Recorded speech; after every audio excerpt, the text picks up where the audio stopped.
Panglima Besar Jenderal Sudirman datang menemui Presiden Soekarno di Gedung Agung Yogyakarta tanggal 10 Juli 1949.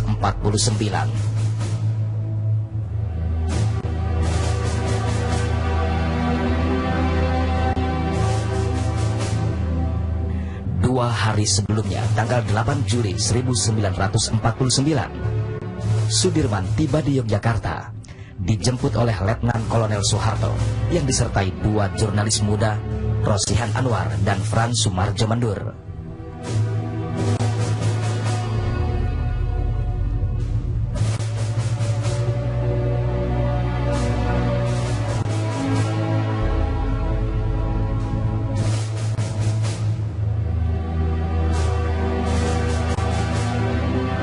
Bulan Jenderal Sudirman bersama dengan pasukannya menggelar perang gerilya di Jawa Tengah dan sebagian Jawa Timur. Strategi perang gerilya yang diperintahkan Sudirman adalah jawaban atas situasi pada saat itu. Yang terjadi waktu itu, ketika tentara Belanda sudah mendekat, itu tentara Indonesia, Pak Dirman ada di situ, sebenarnya menagih janjinya Bung Karno. Bung Karno pernah berjanji, Bung Hatta juga, bahwa kalau Jogja diserang, mereka akan memimpin sendiri perang gerilya. Oke, masuk hutan perang gerilya. Jadi tentara-tentara ini menagih janji itu, menunggu pelaksanaan janji itu. Tetapi sidang kabinet terakhir sebelum Belanda masuk menduduki istana, itu memutuskan pimpinan politik tidak ikut perang gerilya. Sejak itu ada masalah sebenarnya antara dengan tentara. Belum menjadi soal sipil militer. Konsep itu belum ada waktu itu. Juga karena tidak bisa dibedakan Bung Karno itu sipil atau militer atau dua-duanya. Karena Bung Karno itu memakai pakaian tentara, bintangnya 4, Pak Dirman bintangnya 3, gitu. Jadi, tapi ini juga bisa menjadi soal, karena Bung Karno berpakaian tentara, di mata tentara dia terikat sumpah. Tentara itu kan ketika dilantik, Pak Dirman dilantik jadi Panglima Besar, itu kan ada sumpah, tidak mengenal menyerah. Nah, Bung Karno dianggap melanggar sumpah itu. Dia menyerah. Dan banyak orang yang menyerah. Semua itu dianggap, bagi yang tentara, dianggap melanggar sumpah. Nah, inilah kemudian menjadi soal, khususnya antara Soekarno dengan tentara, khususnya dengan Angkatan Darat.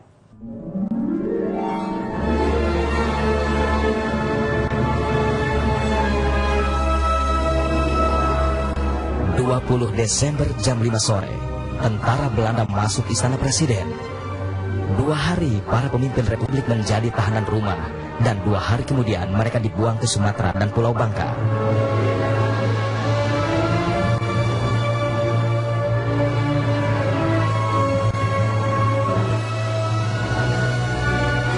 Bung Karno, Sultan Syahrir dan Agus Salim diasingkan ke Brastagi, Sumatera Utara. Sedangkan Bung Hatta dan Surya Dharma ke Pulau Bangka. Muhammad Rum dan Ali Sastromijoyo menyusul pada 31 Desember. Sudirman menolak menyerah. Dia memerintahkan seluruh tentara lewat RRI untuk melaksanakan perang gerilya. Perintah siasat nomor 1.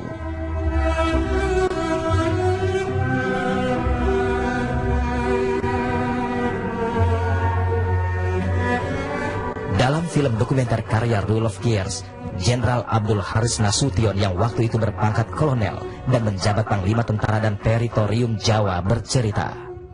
Setelah termasuk ons in Jogja konon doikon befuge. Ya warni pan-pan dar om saya telah tembukan. Dar nitin di killing ground tako nas nitas panas. Weken osmar weken.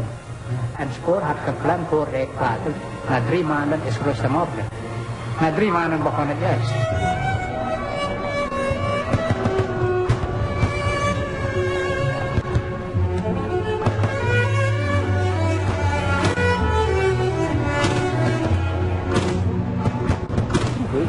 Toen ze de zaak niet onder controle kunnen krijgen. Toen moesten ze terreur gaan toepassen. Ja, dat komt nogal veel voor. En het is begrijpelijk, want ik maakte hetzelfde mee later met de TNI tijdens zijn eigen anti-activiteiten op verschillende eilanden. Je kan aanvoelen als militair dat je als wekenlang, maandenlang in een streek zit waar iedereen vijandig is, waar iedereen jou maar harceleert. Ik geloof dat je je ook niet kan beheersen soms. Maar juist aan de andere kant, terreur is het begin van de nederlaag. Want als een troep al terreur gaat uitoefenen, is zijn moreel niet meer hoog. En dan krijgt het volk helemaal aan de andere zijde. Wij hebben erop gerekend, dat staat ook in mijn instructies, ze zullen met terreur werken. Maar terreur zal aan onze kant goed werken. Want dan gaat het volk helemaal naar onze kant toe. Dulu itu Sudirman berumur 32 tahun, terhitung sangat muda untuk menjadi panglima.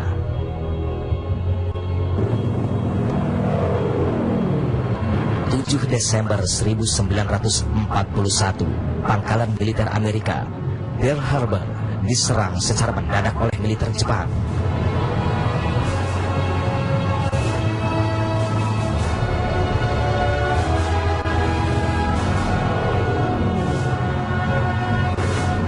Perang Pasifik pun pecah yang kemudian berimbas ke tanah air.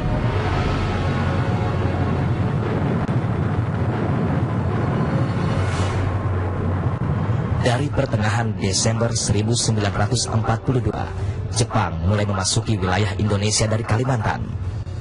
Baru pada Maret 1942 Jepang masuk ke tanah Jawa.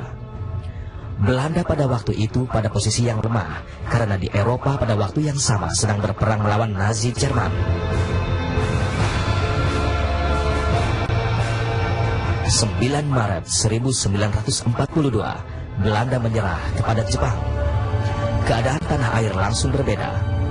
Jepang begitu cepat menguasai seluruh sendi kehidupan, termasuk kehidupan anak muda.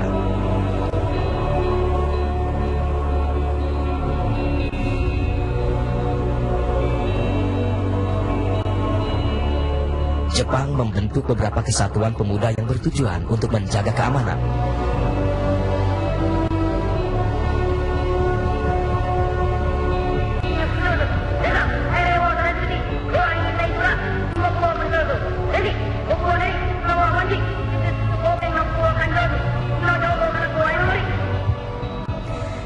Oktober 1943, pemerintah Jepang mengeluarkan Osamu Seirei nomor 44 tahun 1944 tentang pembentukan tentara sukarela untuk membela tanah air.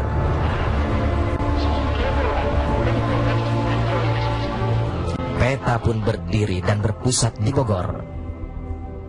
Sudirman waktu itu menjabat sebagai Susan Gikai yang bertugas mendampingi tentara Jepang untuk mengambil hati rakyat Indonesia. Tapi Sudirman rupanya cerdik. Dalam bahasa Jawa dia kerap menyuruh rakyat lebih mendahulukan kebutuhan mereka daripada Jepang. Ketika PETA terbentuk, penguasa Karesidenan Banyumas mengusulkan Sudirman bergabung ke PETA. Sudirman pun bergabung. Pendidikan Sudirman 6 bulan sebagai PETA itu bukan pendidikan militer teknis. Itu pendidikan politik sebenarnya untuk menjadi bapak bagi anak buahnya. Jadi ketika dia menjadi Daidancho di Banyumas, komandan batalion, terjemahannya bahasa Jepang itu, sebenarnya dia hanya bapak. Karena batalion itu, batalion PETA itu, the real komandan batalion yang memimpin pertempuran, kalau ada pertempuran, itu orang Jepang.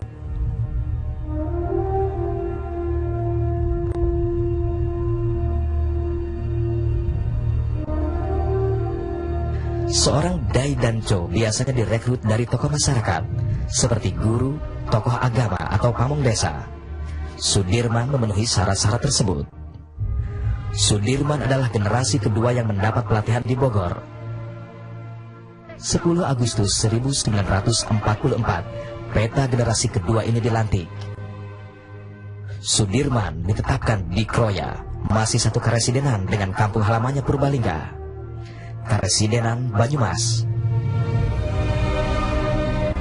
Hanya setahun, Sudirman menjadi tentara PETA.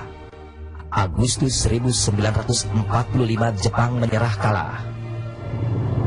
tentara sekutu masuk Indonesia melucuti tentara Jepang. Dan ternyata tentara sekutu tidak sendirian. Tentara Belanda membonceng. Tujuannya tak lain adalah ingin kembali mengkoloni Nusantara. Sejak proklamasi 17 Agustuslah kiprah Sudirman dalam perjuangan semakin nyata. Pada 22 Agustus dibentuk Badan Keamanan Rakyat. Para pemimpin Republik tidak mau gegabah menggunakan istilah tentara. Baru tanggal 5 Oktober 45 secara resmi Indonesia memiliki tentara dengan nama Tentara Keamanan Rakyat, TKR. 12 November 45, perwira TKR berkumpul di markas TKR Gondo Kusuman, Yogyakarta. Rapat itu sebenarnya bukan rapat pemilihan, rapat merencanakan strategi. Karena sudah terjadi perang di mana-mana, markas besar tidak ada kontrol. Jadi yang mau direncanakan Pak Urip adalah bagaimana mengatur strategi. Tapi yang terjadi, orang-orang muda yang hadir mengatakan, tidak, kita harus punya pemimpin. Maka mereka memilih Panglima Besar. Kolonel Sudirman terpilih menjadi Panglima Besar TKR pada usia 29 tahun. Pak Dirman lebih merupakan bapak bagi para pejuang bersenjata. Bukan hanya bapak bagi TNI. Karena Dirman melihat semua orang bersenjata itu pejuang bersenjata melawan Belanda. Oke? Dan dia merasa bapaknya itu. Bapak dari mereka ini. Antara peta dengan kenil muda itu sebenarnya tidak terlalu banyak persoalan. Karena kenil muda ini ikut di dalam proses di zaman Jepang. Pak Nas itu pelatih Seinendan. Tapi yang tidak diperhatikan orang, ada masalah antara bekas kenil senior dekat dengan bekas kenil junior. Senior itu seperti Kolonel Suwardi, Didi Kartasasmita, yang sudah aktif, sudah diangkat dari perwira di zaman sebelum Jepang masuk. Generasi muda, junior, itu orang kayak Simatupang, kayak Nasution, kayak Kawilarang, orang yang masih sangat muda, tidak selesai pendidikan militernya ketika Jepang masuk, dan mereka itu mengalami revolusi. Simatupang dan Nasution adalah contoh yang baik. Jadi mereka lebih pejuang, sementara para senior itu profesional. Jadi tidak selalu akur. Di dunia digital, tak ada yang bisa ditutup-tutupi, termasuk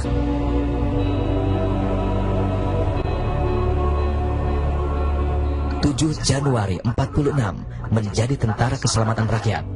26 Januari berubah lagi menjadi Tentara Rakyat Indonesia. Dan akhirnya menjadi TNI, Tentara Nasional Indonesia pada 3 Juni 46. Dan Pak Dirman hebat. Dia tetap menghargai orang tua yang jarak umurnya luar biasa, mengangkat Pak Urip menjadi kepala stafnya. Karena Pak Urip ini kan tentara benar secara teknis. Urip itu ketika dia keluar dari tentara Kenil, pensiun, itu pangkatnya Groot Mayor, mayor besar. Jadi dia dari sekolah militer, dia sekolah militer Jatinegara.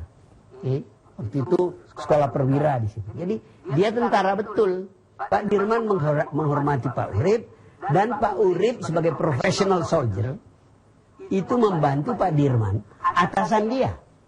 Tentara kan biasa. Pangkat kita boleh sama, tapi kedudukan Anda lebih tinggi. Dalam memimpin perang gerilya, Sudirman didukung kemampuan teknis anak buahnya. Otak perang gerilya itu di Jogja itu Nasution. Dia merumuskan pengalamannya ketika perang kemerdekaan pertama, aksi militer pertama di Jawa Barat, ya, yang tentara kocar kacir karena cara pertahanannya linear. Dari situ Nasution berpikir, kita nggak bisa melawan tentara modern Belanda secara linear. Kita harus bergerilya. Nah, dia merumuskan pikiran itu di Jogja. Dan pikiran itu yang kemudian dipakai oleh TNI dan rakyat setelah Jogja diserang pada tahun 48 itu. 7 bulan bergerilya dalam keadaan sakit parah ternyata sama sekali tidak mengendurkan perlawanan. Pasukan TNI berperang bersama rakyat. Tanpa dukungan rakyat, mustahil perang gerilya serupa ini bisa digelar. Pada saat yang sama, tokoh-tokoh politik terus berjuang lewat meja perundingan. Di pengasingan, para pemimpin pun terus berusaha melakukan perundingan.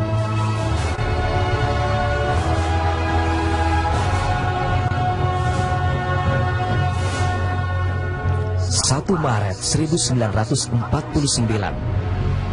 sirene kota yang berada tak jauh dari Pasar Beringharjo, Yogyakarta, berbunyi nyaring. Disusul suara ledakan dan tembakan. TNI pagi itu menggelar serangan umum dengan nama serangan spektakuler. 1 Maret itu tidak sesuatu yang kita lihat sesuatu yang tersendiri ya, karena hampir tiap hari itu ada tembak menembak, khususnya malam sampai pagi. Siang itu sepi, kecuali ada tentara Belanda yang mergoi orang-orang yang dicurigai ya. Setiap malam itu ada tembak-menembak, dan itu menyeluruh di seluruh wilayah Jogja itu, dari segala jurusan ada. Selalu menembaki pos-pos Belanda. Yang namanya serangan umum itu berbarengan. Tapi yang tidak umum, hampir saben jam itu ada pertempuran, yang gitu. Serangan umum itu sudah bersama-sama kita menyerang. Itu namanya serangan umum. Yaitu tanggal 30 Desember. Serangan umum yang pertama namanya. Bukan tentara doang loh, rakyat semua ikut perang waktu itu. Serangan umum, terutama lurah-lurah. Kita sudah diberikan satu bekal, pengabdian kepada bangsa negara. Jadi kita harus mempertahankan kemerdekaan. Sampai-sampai ada satu ungkapan dari kita itu, merdeka atau mati.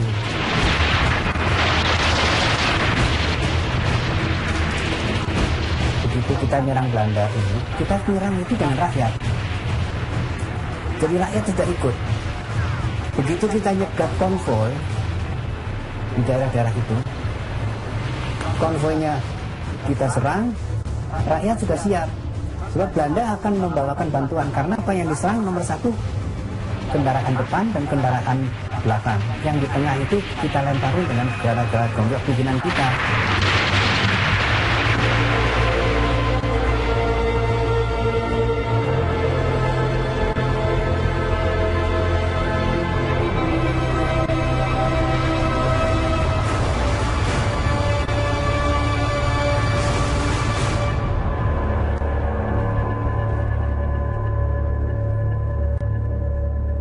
Masih banyak lagi batalion-batalion yang ada di sekitar Jogja. Kita tidak berhasil mengalahkan tentara Belanda. Kita membuat mereka kelimpungan, tapi kita tidak berhasil mengalahkan mereka. 2.000 tentara dikerahkan untuk serangan ini. Hasilnya, 6 jam Yogyakarta berhasil dikuasai TNI.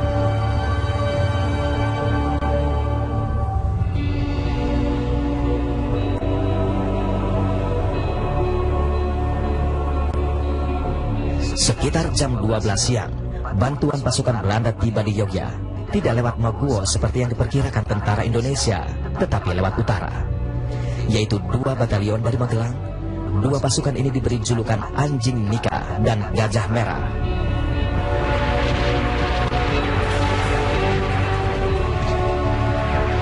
Serangan umum yang hanya menduduki Yogyakarta selama 6 jam tersebut ternyata mempengaruhi arah perjuangan kemerdekaan. Setelah bisa menduduki Yogyakarta, segera pasukan TNI mengirim kabar lewat radio komunikasi di Klayen, Gunung Kidul. Maka berita TNI berhasil menguasai ibu kota tersebar hingga New Delhi. Keberhasilan ini menjadi bekal berharga untuk Republik dalam usaha-usaha perundingan. 6 Juli 1949, Bung Karno, Bung Hatta, dan semua pemimpin Republik kembali ke Yogyakarta. Letkol Soeharto bersama dengan wartawan Rosian Anwar dan pewarta foto Frans Mendur pergi ke Wonosari menjemput Panglima Besar Sudirman.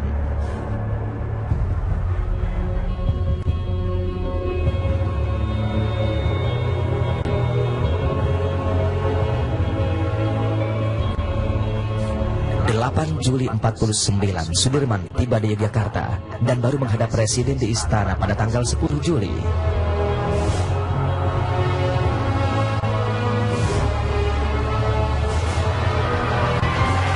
Toen zou generaal Sudirman uit de bergen komen naar Yogyakarta.